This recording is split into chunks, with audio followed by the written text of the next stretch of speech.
Mahabub Nagar municipality corporation గా మారడంతో ప్రజల్లో ఆశలు రేకెత్తుతున్నాయి. మహబూబ్ నగర్ రూరల్ మండలంలోని దివిటిపల్లి, జైనల్లిపూర్ గ్రామ పంచాయతీలను కలుపుకొని మొత్తం 60 డివిజన్లతో కార్పొరేషన్ గా అవతరించింది. నగరం నలువైపులా బైపాస్ల నిర్మాణంతో పట్టణం శరవేగంగా విస్తరిస్తోంది.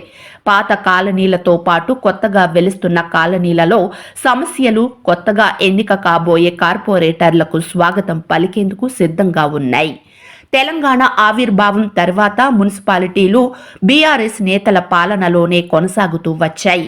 నగర సుందరీకరణ, అంతర్గత రోడ్ల నిర్మాణం వంటి అభివృద్ధి పనులు జరిగినప్పటికీ పలు కాలనీల్లో సమస్యలు పరిష్కృతంగానే ఉన్నాయి.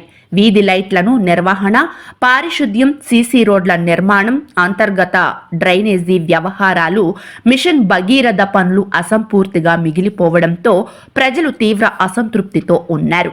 గతంలో నిధుల విడుదల కేవలం కాగితాలకే పరిమితం కావడంతో పలు కాలనీల్లో అభివృద్ధి పనులు శిలాఫలకాలకే పరిమితమయ్యాయి. కాంగ్రెస్ ప్రభుత్వం ఏర్పడ్డాక మున్సిపల్ చైర్మన్ కోరమోని నరసింహులుపై అవిశ్వాస తీర్మానం ఏర్పాటు చేసి నూతనంగా కాంగ్రెస్ పార్టీకి చెందిన ఆనంద్ కుమార్ గౌడ్ చైర్మన్ బాధ్యతలు చేపట్టారు.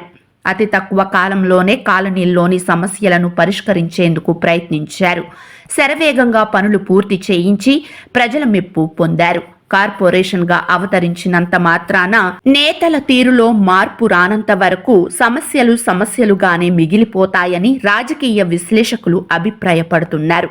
సేవ కంటే అక్రమ సంపాదనపైనే కార్పొరేటర్లు దృష్టి సారిస్తే అభివృద్ధి కుంటుపడుతుందని అభిప్రాయం వినబడుతుంది. గతంలో ఇష్టారాజ్యంగా ప్రభుత్వ స్థలాలను అన్యాక్రాంతం అయిన వాటిపై నూతన కార్పొరేటర్లు దృష్టి సారించి ప్రజలకు ఉపయోగపడేలా ఉపయోగించుకోవాలని ప్రజలు కోరుతున్నారు. కార్పొరేషన్ గా మారడంతో నిధులు కూడా ఎక్కువ మొత్తంలో విడుదలయ్యే అవకాశం ఉంది.